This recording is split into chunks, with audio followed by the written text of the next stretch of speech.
Hi guys, and welcome back to This Inspiring Tales. And today we are at the newly opened D Penyets branch at our Tampines Hub. And I'm excited to be joined by the visionary behind the brand, Eddie Ongku Wijaya. Eddie is a remarkable entrepreneur who has transformed the Indonesian dish Ayam Penyet into a global sensation. Siap. With over 128 branches across 6 countries at its peak.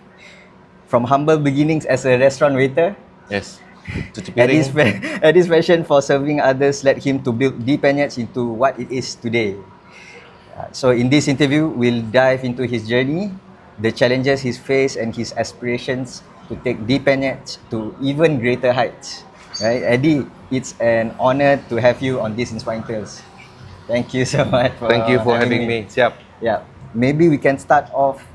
We can go back in time to when you actually started D Penyets.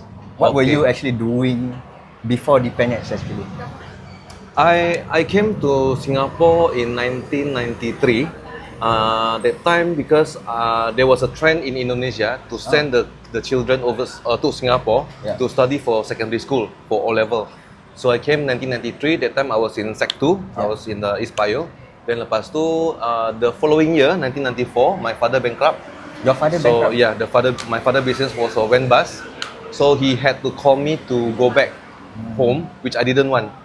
So at that point of time, I was living very comfortable, as in got money sent every month, lumayan. Before your dad was bankrupt lah. Yeah. No, before Yeah, that. so and then but then when he called me home, I didn't want to go back because I was thinking, damn, if I go back, apa aku nak buat? What can I do? You know, I was only Sec 3, you know, and then Yeah. go back, then don't know what to do. Then I said, okay, never mind. I just stay here. You don't worry about me. I will just find my way out lah. Yeah. So the point of time, I was staying in the so-called in the lodging house. I paid around 1,200 per Yeah. month. Lodging, makan, semua, everything have. So I had to move out from there. Then I got to look for just a room for rent. From aircon, then become no aircon. I got to find the cheapest possible. Oh, okay. And then after that, but that time was still Sec 3. So I work. I remember I used to work dekat Banquet, Hyatt, Banquet, yeah. Grand Hyatt Hotel. Then I work the dishwasher restaurants. Wow. I work a waiter. So I even took up like until 4 jobs. 4 jobs. Yeah. How do you even juggle all that? So no choice. So Yeah, no choice, that's why when you are desperate, when you are really cornered, when you are really hungry, when you're really the thought of your mother and your sister, they never susah, Yeah. they never went through hardship before, Yeah. and then have to go through that period. Now you have to So adapt. I had to take up the responsibility as a father, Yeah. as a head of the family, to even send money home. So from me being sent money every month, I have to support from my study here, secondary school, and then I have to send money back to Indonesia. So because of that, so that's why this reminds me of when Jack Ma, I think one of the motivators, I remember him Alibaba, saying, is it? I don't know, I think there's one, this One of guy. them, Yeah. So he said that macam, the difference of people who try and who didn't try, Yeah. success or not success, how hungry are you? So Yeah. I was very hungry. Yeah. But really hungry as in really I the pakcik canteen, Yeah. the canteen in my school last time, I remember I only have 50 cents left. 50 cents left. 50 cents left. So I got to wait until the pakcik nak close the down. kedai, nak And then close the kedai. leftover, is it? Leftover. I said, pakcik, I got 50 cents only. You bagi saya apa, I just take. Whatever, lodeh ke, nasi ke, segala macam, as long as ada nasi, as long as got rice. So yeah, until that part. That extent, eh? That extent, yeah. So that during that time you were still in secondary school. I was in secondary school.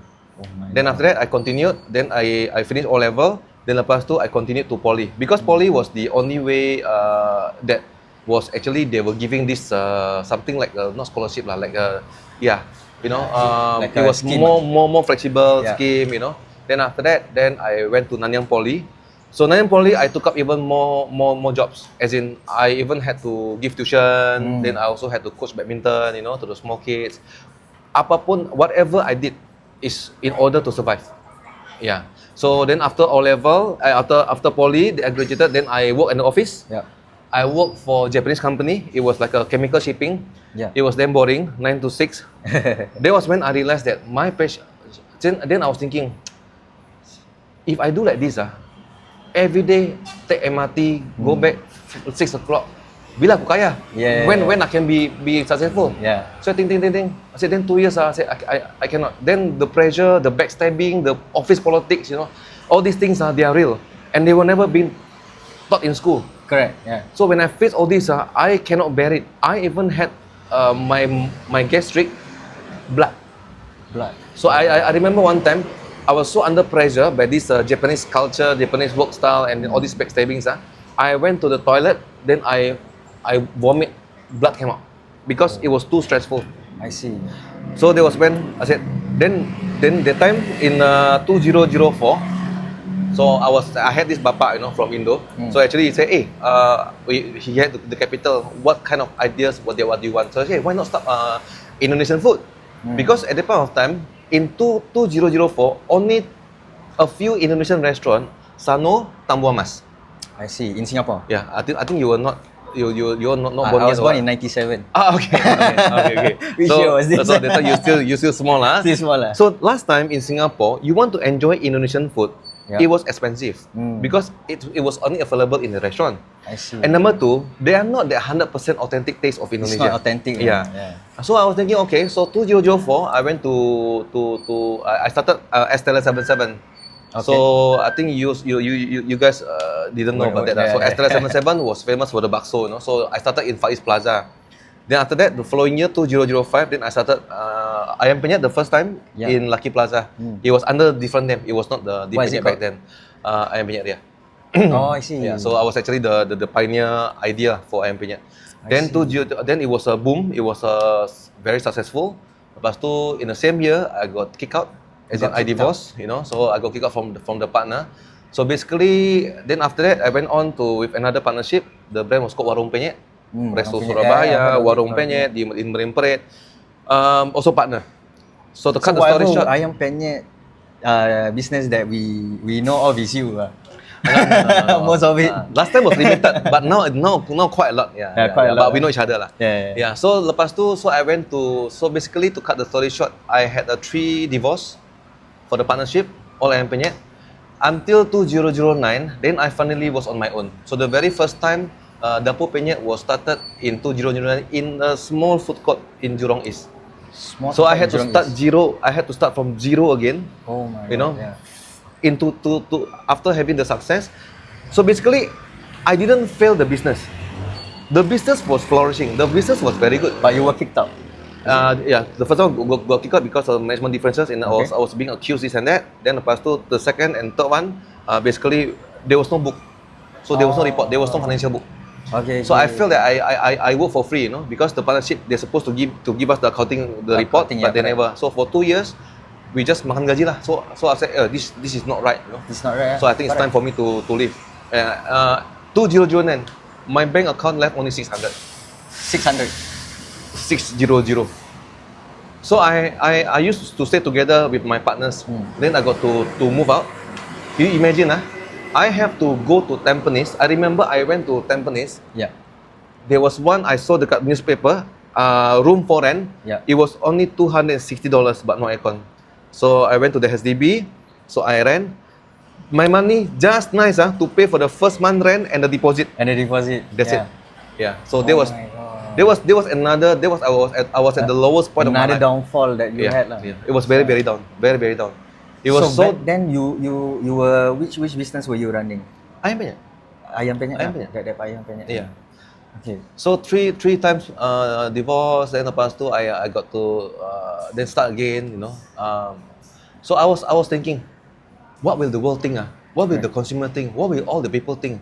People must be thinking I'm the problem. Yeah. So all this the devil thoughts, macam I almost even thought to end my life. I was in the kitchen, I saw the knife, So this one just a piece of advice. When you are feeling very stressed, when you are down, you are demotivated. Yeah. This you are opening up a door for shaitan, For the devil. to actually come into your thought, and he will tell you To that you cannot manipulate do it, you. you stupid, you bodoh, you will not be able to rise up against macam all these negative thoughts, you know. Yeah. So I took the knife, I put the knife here, then I thought that's it, man. Yeah.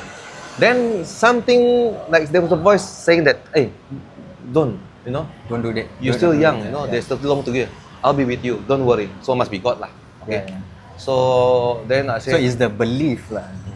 It's the so belief. there was that this voice, that, yeah. okay, don't, just get up again. Get up again. Yeah. There was when I remember Denzel Washington ever said, fall down 6, get up 8. Yeah. Correct. Yeah. There was when actually I didn't want to meet my friends because at that point of times I think many of my friends they run away. You know, because I think when you should know lah, when Yeah, you yeah. are atas, then you get a lot of friends. Yeah, yeah, when you are correct. down, maybe you got no money. So I said to my friends until now, I don't want to be poor again. Why? When you are poor, when you have no money, jangankan kawan, don't say friends, relative, saudara, family, don't Anyone, have. yeah. Even syaitan, the devil, also don't want to come and see you. Gak ada uang, setan pun gak mau dekat-dekat. When you got no money, the devil also don't want to come to you. Oh my Because you got no money. Yeah. So that kind of, yeah. So until today, so this the reason why I still keep working hard, you know, because the feeling of being down there Down is there, really not nice, you know. The feeling of you being useless, you cannot be a blessing to others, you know. Yeah. So those are the summary of my life. I see. So there was one. So when I started, in fact, it was interesting. When I started the 2009, the food court, I needed the capital about 40,000. Okay. Okay, to pay for the deposit for the food court, 3-month deposit. Then with all these barang-barang, plates and that. How do you gain that capital? I had regular customers who always look for me. Pak I see. Edi. So actually, when they knew about that I was no longer in the previous Business. previous brand. Yeah. So actually, they kumpulkan, they gathered some fund of money, you know, Oh, okay. like a pool funding. Full of money. Then they say, hey, Pak Edi, use this. To open up another brand. Yeah, so I do not know whether there's this such thing as called people pull funding from your customer or not from your friends. Yeah. It's from really the regular customers who really have faith in me. I said, we back you up. You don't have to give us interest, no need shares in the company. You just return to us when you are ready. Masya Allah, I was like, man, you know. Amazing. So that was what really made me Motivated motivate. you, I see. So people believe in me. And you were still staying at the rental house. Oh no. That time I already I was progressively You stayed in a better room lah, Oh, better better room. room. But I still couldn't buy HDB. I still couldn't afford to buy house. You know. Then after that, my misery didn't end there. On the 7th day, I opened the food court on business on my own, the food court. On the 7th day, MOM came, Why? What happened? raided my store, because the ibu who was the cook was actually from the previous partner. So they were not happy that the ibu chef follow me. The ibu is Indonesian, I under see. Espas. So this ibu really regard me macam the ibu angkat, macam the godmother. Yeah, Macam yeah. she regarded me as a godson. Because she knew that these two partners they are not right. Yeah. So that's why she followed me. I told her, Bu, you don't follow me because I cannot afford to pay you the 3,000. So I told her, it's okay, I just follow you. Just when I was so busy setting up macam, you know, then when I was about to apply, boom, MOM came. MOM came. Ibu was deported back to Indonesia within Oh 3 my days. God. I was handcuffed. At that point of time, the so-called, it's not illegal. It's just that we didn't apply because I need to wait for the quota. I was handcuffed, went to the MOM car, you know. Then I Ask asked for questioning, detail questioning everything. To cut the story short, ibu was deported. Then I was thinking, siapa memasak? Yeah. Matilah aku. Who cook? You have to learn how to cook. That was when I learned to cook. Oh my god. And I learned to cook in a small HDB. You know the HDB, Yeah, the cooker, small one. the Rina The cetak small stove, gitu kan. yeah. So I took a express learning to cook within 2 days. How did you learn? Using the express I got to write down all the recipe, the weight berapa, weight try everything. a lot, try. Then within 2 days. Wow. So using the cetak Rina, cetak tu. Then 2 days, then ibu went back. Then so from then continue. Within 1 year, it expanded to six branches. 6 branches. 3 branches. In 1 year. In 1 year. Because So after that's with the help of another investment or based on your okay. The second one was the rolling from the profit From the first profit one. from the main one. Then the third one actually was funny. There was one Indonesian customer came to me. Okay. Pak, why don't you franchise? You got the skill, girl. You teach us. We don't know nothing about this. You teach us. You mentor us. You franchise us. I said, yeah. I said, okay. So I started the franchise with very limited knowledge about franchise lah macam the system. I just do it lah. You just do it. Then their store also expanded because it was good. Then they expanded. So that was how it expanded. I see. Then slowly from there lah. Then the next year, the following year, there was one Malaysian came to Singapore, then brought over to KL, Brunei, Myanmar, and all the way until now. And yeah lah, see lah. Wow, that's really Yeah, that's the amazing. summary. For I have a question. Like in terms of the recent pandemic Oh, time, right? How do you actually handle that the period of time? Because you have a lot of branches, right? And yeah. COVID happened. The most painful part was when we are not able to travel. Correct. And number two is most of the branches in Indonesia especially, they were in the mall. So you know COVID when come to mall mati. Correct. So a lot of branches we closed down, had to close down during COVID. But okay, this one thing interesting fact about being in the pandemic. The economic recovery and the market recovery for every country is different. Yeah, correct. Indonesia, Malaysia very slow. But actually Singapore was not that bad. No. In fact, the first Di Penyet opened in Singapore, opened in Pasir Ris Downtown East in 2020. I see. 2020 September, there was the first Di Penyet. Before that was the Dapur Penyet. The what penyet? Dapur Penyet. Dapur penyet. Which I sold off the sold off brand already, already. yeah. So the first Di Penyet opened in Downtown East in 2 years 10 in Singapore during pandemic. So the Grab was very strong. I see. Yeah. I see. So the deliveries yeah. The deliveries So are very the strong. situation, Australia was still also not bad because my franchisee down there actually they do this alamat delivery. They deliver themselves, you know, and people still come and take away, you know, come pick up. But Indonesia very bad. Myanmar very bad. Indonesia, So Myanmar. so You had to close yeah. the branches there. Yeah. So to answer your questions, pandemic has affected, but not in all countries because the recovery is faster in a developed country like Singapore and Australia. Yeah, and also government got give grant mah. Yeah, correct. Government support us. The staff salary also the government support. So this the good part about having a good government. So I think we should be thankful to the Singapore government. They are very very supportive to us. Yeah. Yeah. Okay. So So I think to add that up, I think because you got multiple branches across the Southeast Asia region, right? So probably that's also the reason why you can strategically close and increase. Yes. Right. Yes. Because you play with the numbers and the data based on the You're right. performance. Yes. Right. Betul. So I think it goes back to expansion. Maybe I can actually ask you about business expansion, especially for F&B.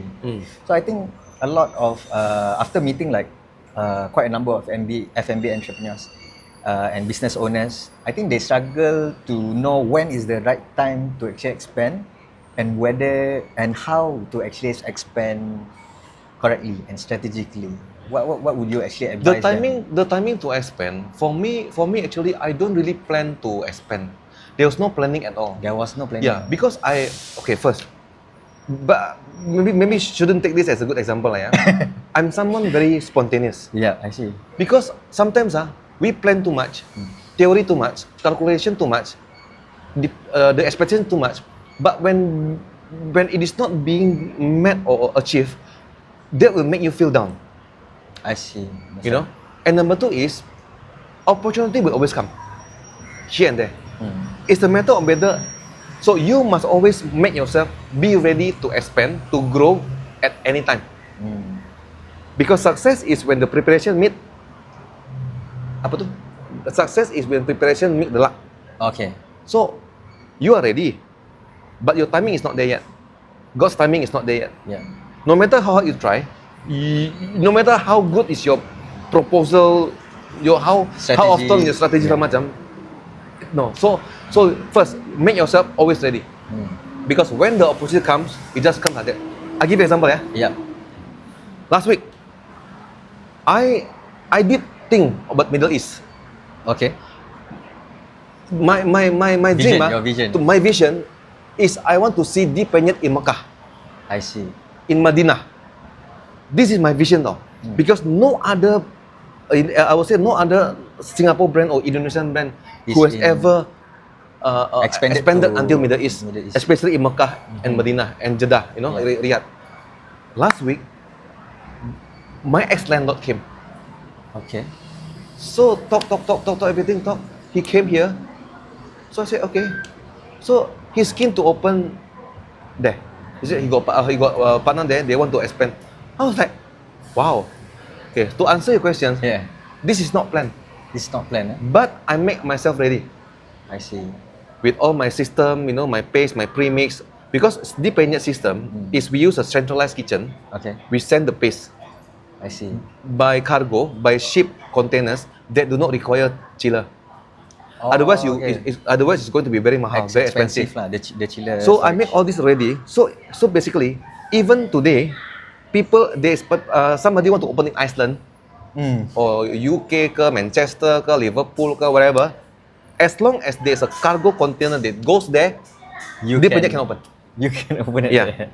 So to answer your question tadi, yes, planning vision, but make yourself ready first, because opportunity will just come without you knowing. Boom, suddenly. Yeah, correct. Yeah. So I think when you actually mentioned that, you probably mentioned about creating a good system. System, yes. System. And the SOP has to be very solid. Right? Yes. The standard procedure of the whole process. There will always be never a perfect system. There will always be a never. Whoever tells you it's a perfect system, it is 100% consistent. That's bullshit. Even big brands lah, Yeah. Okay lah, give an example lah, macam KFC. Okay. The taste that you had last time and now, I would say it's different. It's different, yeah. It's different. Right. We are talking about big brands, It diluted. Yeah, the chicken getting smaller, like last time even much better. So this system is always not 100%, but at least if you can achieve 90%, it's already alhamdulillah. So you try to It's look along at the way lah. Yeah, It's along the way. you have the product. You make sure that your product can be systemized, and do not choose the product that is difficult to be consistent. And also, sometimes people say, "Hey, I want to do this business." Just because you know how to cook this lemper, because you know how to cook a curry puff, doesn't mean that you will be successful in selling this, no. Yeah, correct. Because business is not represented by what you can cook, what I can cook, but actually whether there's a demand for this or not. Correct. So this is many people. You open F&B. I see many youngsters open dekat hawker centers and there. Okay, then I talk to them. Because I like to cook. Oh, so you open F&B because you like to cook. Some say because they like to eat. Passion. Say if you like to eat, then just be a blogger lah. But Yeah. you don't then passion. There's other ways for to, passion, you just cook at home, cook for your loved ones. Yeah. So Because when it comes to business, it's totally different thing. different. Yeah. So because once you have the product, you make sure that this product can be systemized, and see. Your vision is just to open locally, or you want to go global, or what?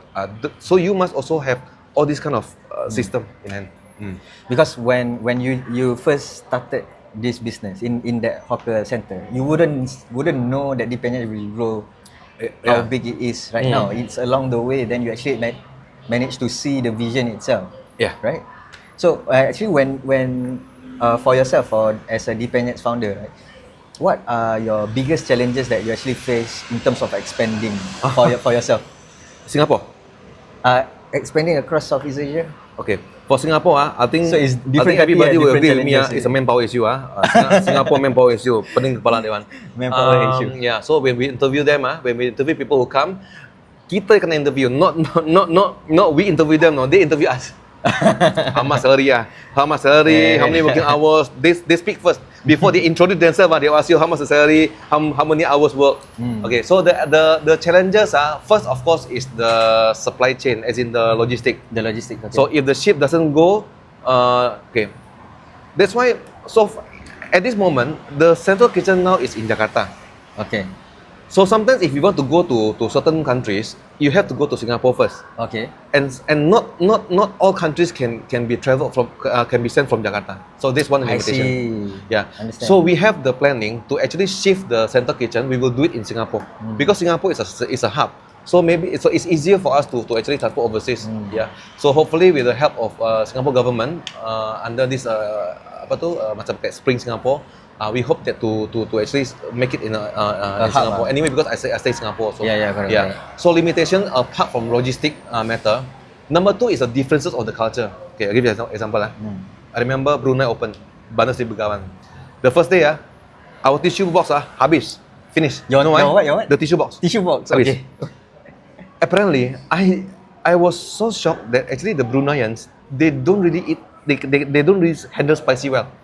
I see. So when we give the normal level of the sambal, you know, the makcik-makcik the jilbab tudung dia buka macam ni. The sweat. Yeah. You know that's right. So so the challenges is about the different tongue, different cultures. So we have to adjust. It's the localization lah. Yes. Right. So sometimes macam you know this country they don't really take lemongrass, so we try to tune down. So we have to be flexible. Unlike some of the brands, which I know that some of my friends. So how do you even do the survey even before like? Before we opening, we do survey. I will ask my prospective franchisee to invite their local friends, you know, to come. Then we do the sampling, we do testing, then try. Then I do the report. Yeah. So what kind of setting is that? Is it like at home or? At home. Oh, at home. At home. Yeah. See. So we try first. So if they say okay, this one must tone down now. We don't really like salty, or we like salty. Like Singapore, don't really like salty. So we have to tone down, you know. Right. But spiciness and Indonesian like salty, right? and pedas. Yeah. And to be honest, Singaporeans really handle spicy very well. I have many customers who told me just this morning or this morning. Your level 8, your level 8 not spicy there. Huh? So I said in my heart, ini COVID ke tau? Level 8 is not spicy. Yeah. You know, some even say the level 6 more spicy. So that's so different. So the challenges is the different culture. We have to adapt to the country itself. Yeah. Because some brands that I know, they don't care. This is our brand. You follow. You cannot change. To me, that one is very rigid. I see. Yeah. Macam you go to McDonald's in Tokyo or KFC, no chili sauce. Yeah, it's different. And no rice. You know, in Indonesia we have rice. Here no rice. Yeah. So different. They localize it. You have depending to follow on the country. Yeah. Don't be too rigid lah. Be flexible. So in terms of just now the factor that you actually mentioned is the logistics is the first thing you need to look at before even expanding. Supply chain. The supply chain. The second is the localization. So so these two is really important. The challenges, the challenges that you actually face and things that you would actually advise F&B entrepreneur before they actually plan to expand. Like for example, let's say when we open in Middle East, you know they are famous for they like mandi rice. Yeah, the lamb shank. The lamb shank, or the rice, the macam biryani, the mandi rice. So we will do that. You know, we'll try to adjust. I see. Yeah. So we don't say hey, we have Indonesian food tak boleh. No. We will try to adjust. Yeah. So adaptation, resilient. Wow. Amazing. But in terms of other kind of challenges that you actually face, right? Have you like along this time and journey that you actually try to expand, right? Have you ever felt like giving up during that point? Of course. Right. I'm a human being. Right. Because you are still the CEO, right? So CEO, you are still the center point to every aspect of the business, right? So have you ever felt like burning out, or have you felt burnt out? Of course. Yeah.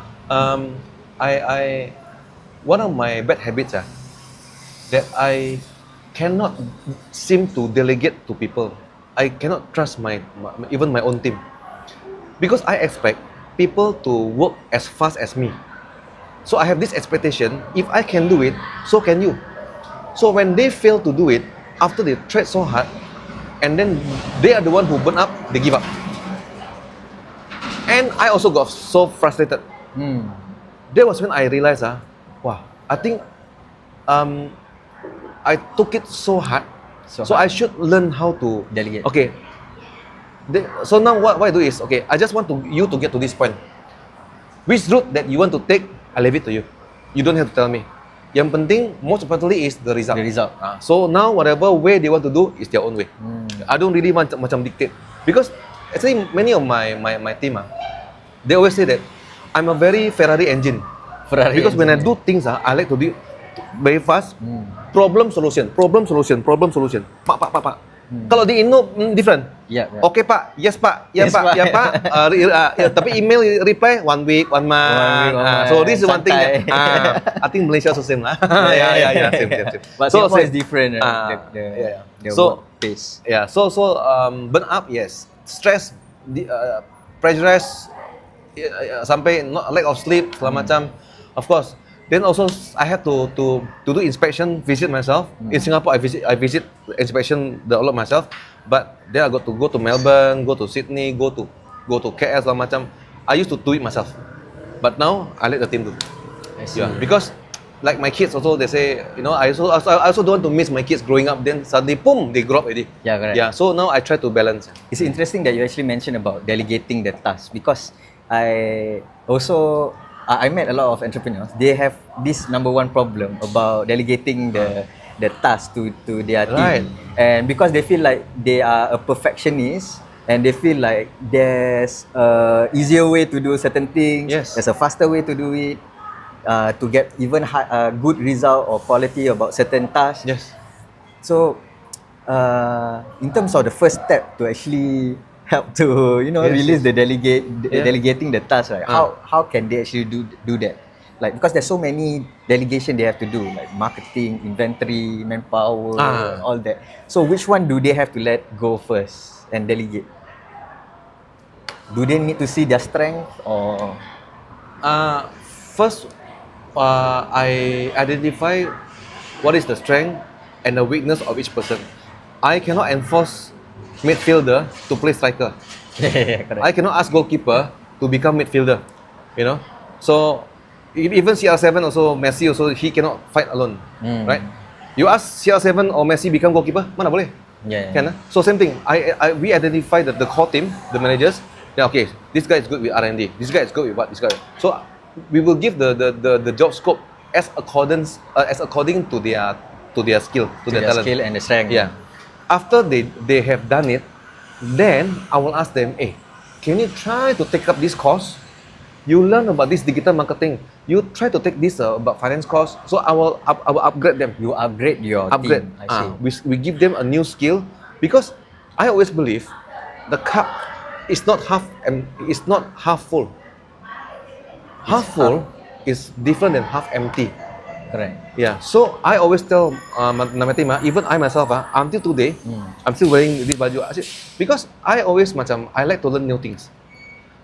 I'm not a chef, no. I don't cook, but all this R&D we do. So I keep learning.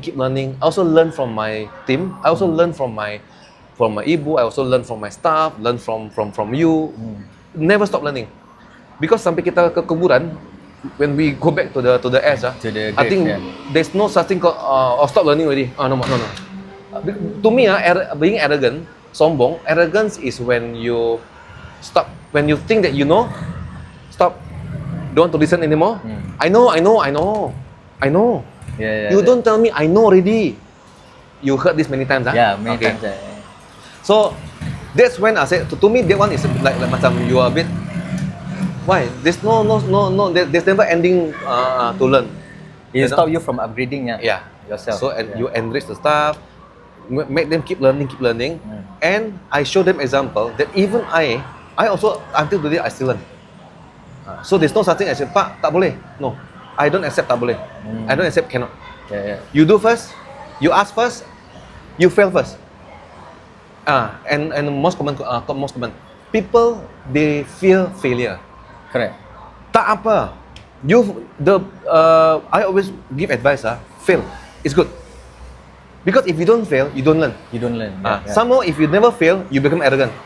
You feel that, hey, I never fail. No. So we need to fail faster. Don't learn from success story. Don't learn from success story. Learn from the fail story. Failure story. Because if you learn from the success story, you think it sounds like a shortcut. No, no, no, no. Learn from the failure story. I failed 3 times. Yeah. So I learned from that. Wow.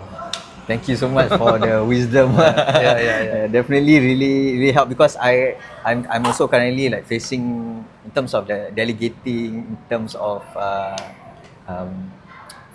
trying out something new out of my comfort zone, right? I think that is also something that as an entrepreneur we need to do it, right? Yeah. You try to maximize first. Maximize first. Whichever you think that you cannot afford anymore, you must know your value. Yeah. Whatever you earn, let's say you earn, for example, let's say 1 month you earn about 10,000. Okay. Divide by 30. So one day, let's say you're worth about. So you must know how much are you worth per minute and per hour. You see whether if you still keep doing this one, will the product, will the result outweigh your value? If I spend 3 hours and my 3 hours is worth, let's say about $500, I go and wasted the 3 hours by doing inspection. With this inspection, I can just hire somebody to just go to outlet or mystery shopper, go there, pretend to eat, pretend to be customer, make a report, take photo, boom, that's it. Then send to me. I don't have to waste the traveling one. Yeah, correct. Yeah. Send mystery shopper, I send my inspection, I hire one, just go make a report, take photo, that's it. This is example. Understand. So I can use that time for a more Know your worth important first. factor. Okay. Know your worth first. The strength also. If there's a job that you need to do, and the job, and when you spend time on this, it will make you earn you more than you are worth, then you do. I see. But if that scope is something that your value is in it, then you better hire somebody to do. Understand.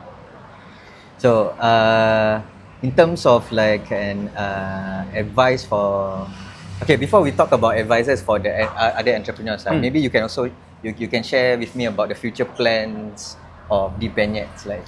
Future plans, I think as I said, we actually plan to because Singapore is a very small market, Singapore is small, and I always believe that the world is so big, you know, Singapore is small. Of course, the vision is to grow more global, you know, Hong Kong, Taiwan, UK, USA. You want it to be a global sensation. In fact, I have a plan next year to actually do like a fast food concept. So basically, I always believe macam gini. How come Malaysia got Mary Brown? Philippines got Jollibee. US got Texas, got KFC. Singapore got Tender Bears, you know. But why Tender? But still. So I want to have something to represent Singapore. Even though I'm Indonesian, I'm a PR, but I feel that I'm indebted to Singapore. I understand. So that's why, see. So I said, my next vision is actually to build a new brand as a fast food, something like Jollibee, KFC. I understand. Then as a fast food concept, then I will bring it. That aligns to Deep Penyets lah. Yeah. So you want to make it to upgrade or change Deep Penyets into a fast food? No, Deep Penyets will still be raw, but like eventually Deep Penyets will go into so like eventually the Deep Penyets will go into that kind of fast food concept. I see. So with the new brand, and then I will say that it's from Singapore. Yeah, because you see, Singapore government, they are really very supportive. When there's a entrepreneur who wish to go overseas, they even equip you with all these supports, you know, the information. So that's why I've been a Singapore PR for many years. So I have this plan to actually apply for citizenship. Yeah, so it's time for me to dedicate to Singapore. I don't want to go back to Indonesia. the government so different. What would your family say to this? No. It's okay. No, I mean as a Singaporean, I'm happy. Welcome. Contribute to Singapore. No? Let's go. I sing Maju Singapore since Sec 1. No? Wow. Every morning, we the citizens of Singapore. So I'm sure your family is really proud at where you are right now, right? Like looking back at when you actually mentioned when your dad actually got bankrupt and you actually supported them. Yeah, so there was one of the motivation that caused me to be working very hard. And number 2 is because of humiliation. Humiliation. So what happened? So I was ever being humiliated. I was called by my ex-girlfriend's mother Okay. She was studying at RGS, Raffles Girls School. Okay. That time I was in a neighborhood school, lousy school, Paikian school, Paikian So school. then after that, the mother hired a PI to follow us. So there was a picture of me and her, and then the mother called me up, and the mother said, "Hey, you dating with my daughter? What do you want to feed her? We come from a rich family, yeah. Oh, So she from now said you that? don't come near my daughter anymore, okay? Or if not, I will make I don't know what." So that kind of humiliation, I didn't take it personally, but I used it as a motivation. It's a motivational fuel lah. Yeah, to so I push you. had the picture, the mother picture, I put in my wallet. Oh wow. Lepas tu, one more picture I put on my double decker bed. I put on top there.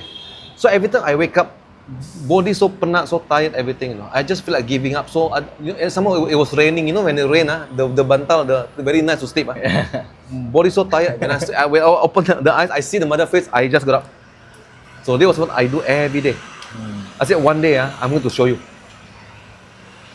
So that was your motivation and your why lah, to drive you. So that photo is my motivator. The hinaan, the humiliation, I convert into cabaran. I make it into motivation. So when there are people who humiliate you, who say you look down on you, you tak boleh segala macam, use that, or even your competitor or your enemy, use them to motivate you. But don't take revenge. Don't take revenge lah. Use it in a positive way lah. That one is atas punya hak. Punya hak lah. We just do our best. Yeah. Okay. So humiliation number 2. So one is keadaan, condition, situation. Number 2 is humiliation. Yeah. So these two is a very powerful fuel for you to ini. Because sometimes I see macam especially youngsters so many excuse no. So many I excuses. cannot do this. I feel this because of this. Find excuse. I say all these excuse is only to comfort you. Correct. So excuses. At the end of the day, is you are the one. Correct. Not other people lah. So you said you cannot do this. You excuse. Fine. Then you tell me for what? I said, so excuses is only temporary to make you feel better. I understand. Then it becomes lama-lama, gradually it becomes habit. Habit already. Yeah. Because human being only got 2 habit. Either good habit or bad habit. Right. Itu saja. Yeah. Understand. So no excuses excuses for what? Correct. Yeah. So a lot of excuses. I see. For the new F&B business owners, right? They just started. Maybe they are fresh, right? They are into the business like around 1 to 3 years into the F&B business, right? And they feel stuck, right? They feel like it's stagnant and it's not growing or something is wrong somewhere, right? What would your advice be? Have you ever felt that way? And what would your advice be? Stagnant as in boring. You already come to the boring phase, Stagnant as in boring terms level, of like- or the business is just like that only. Just like that only, the business. Okay. So again, when you started first the business, what was your vision? Because some people, they are very very simple. I just want to be able to open something on my own. Done already what? Yeah, correct. Yeah. But some people, okay, I want to open minimum 5 outlets or 10 outlets, segala macam. So if let's say after 2 years he only opened 1, but because it is not in alignment with his vision at the first stage, then he must do something already. So do a KPI, do a self-evaluation, where go wrong, and never small population and cannot represent the whole population. Whatever you think or I think cannot represent the whole thing. You must get survey, get feedback, get comment from other people. Yeah. So get evaluation where I do maybe not wrong where I do kurang, where I do not enough. Not enough, yeah. Yeah. Where have I not maximized segala macam, So if it's not alignment, then after that it's time for you to take the MRI test. MRI test. Macam kita go for CT scan, Yeah, MRI, correct. do CT scan, MRI first. Okay, this one need to change. This one macam Re-strategize everything. yeah, depends on the alignment. It depends on the vision alignment first. I see. Yeah. Understand. Okay. So like for me, for example, I wanted to go global. So now I already global, but global is big ma. So Yeah. now 6 countries. So if let's say by next year I have 8 countries, But if by the next 5 years I'm still stuck with 6 countries, then something is wrong already.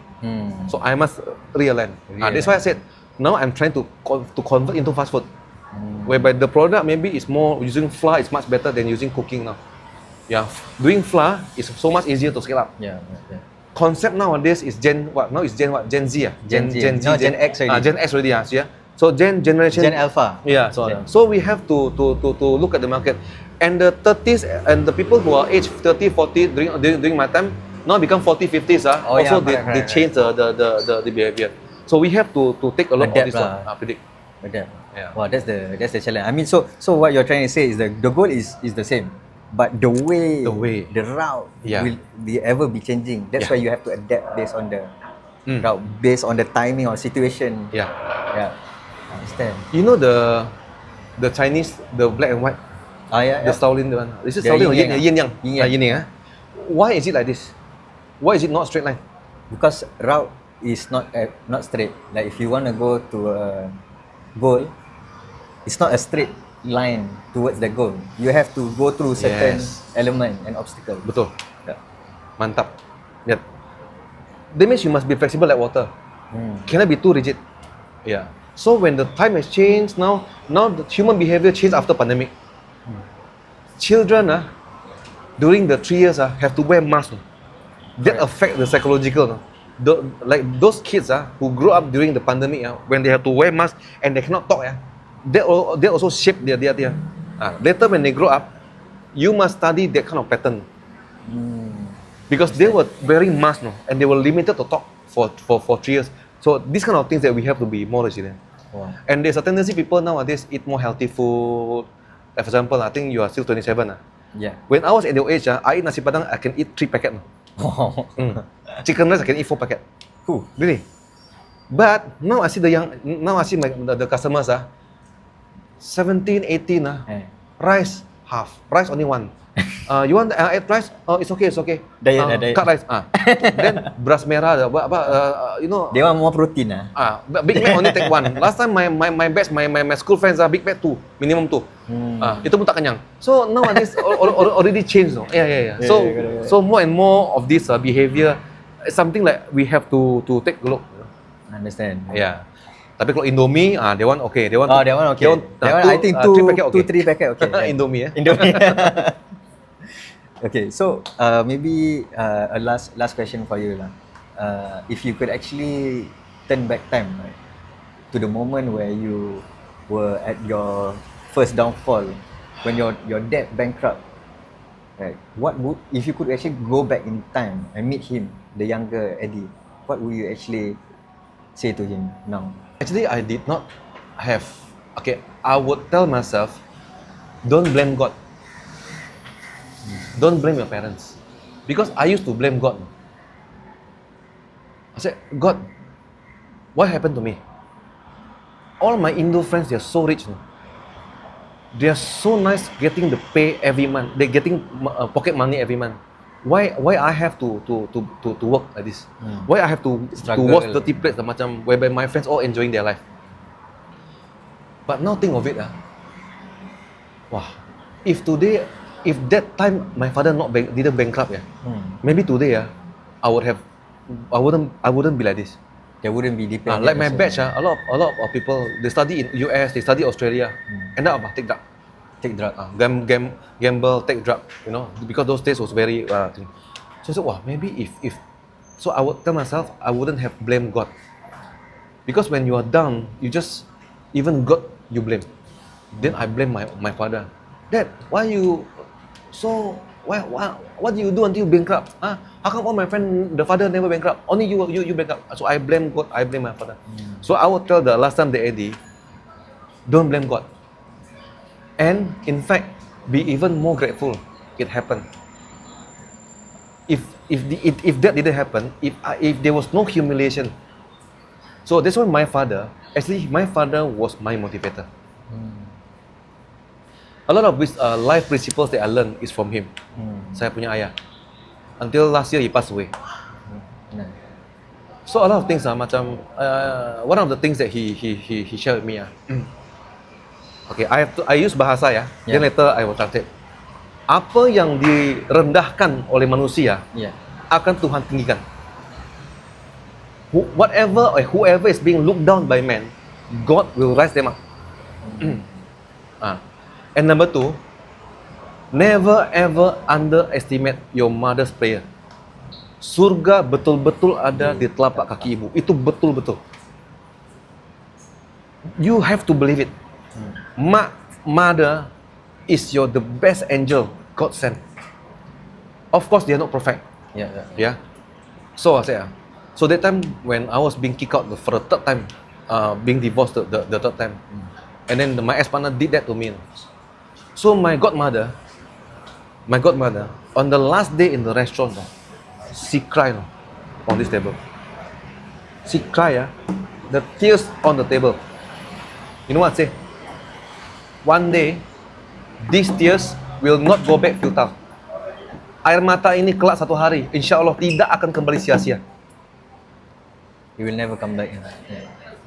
So that is also your motivation. So now, so that tears, that time, that tears, now it becomes so much strength and joy. And this is what God really, really opened up the ways. He's not blind. Yeah. So when friends, you're going through all this momentum of the hardship, you're struggling, you try this, cannot, it's okay. Just keep walking. Okay? And get your mother's blessing. So yeah, you mentioned that your dad passed away last year. So sorry to hear about that. What do you think he would actually say if he's actually here with us today and looking at where this Penyet is right now expanding? My dad has always been very, very close to me lah. So every time there's a new opening, I will always make him follow me together. Then in fact, actually I have this uniform that I have a 4-star. 4-star. 4-star. Okay. So I'm the only one who wear the 4-star, macam general lah. Penyet general. So I told my staff, my team, I said, whoever work for more than 5 years will get 1 star. Then your KPI. So one day I want you to achieve this 4-star, so that you will know that in order to wear the uniform of 4-star general, it's not for you to show off. It's to show people that you have gone through that so much shit and things. So much hard work that you take in order for you to obtain that 4-star. And I give my father the uniform 5-star. Yeah. So that's how I make him feel, like he's very proud. Then I ask him to cut the ribbon, ask him to talk to the staff, because my father is very motivator. I see. Yeah. So I think on the last day before he left, I think he's very proud. So I feel that me as a human being who live temporary in this world, I feel that I've done my job, because my life motto principle has always been, we will die, we will go back to where we belong one day. We will not bring anything. While you live, try to be a blessing to be a blessing by action. I never talk to people my ayam penyet, I never talk about my product. So I always feel macam how this business can make an impact, because we as a human being, we cannot live like a balloon. Too many people I see, they always think about themselves. Saya, me, I. You when you care for others more than you care about yourself, the profit will just come. When I jaga the consistency selama macam, the profit will just come. Understand? Yeah, because there's also a saying, in proverb, the more you chase after the money, the more the money will fly like the bird. Yeah, let the money chase after you. It's like butterflies lah. You don't chase the butterfly, you create the garden. The butterfly will come. You'll make it. Thank you so much once again for sharing all your Sama-sama. story and your tips and advice. I'm really glad that I met you. Very, very full of experience, of wisdom from the struggles that you actually face and where you are right now. It is definitely really, really amazing, and really honored to actually interview you.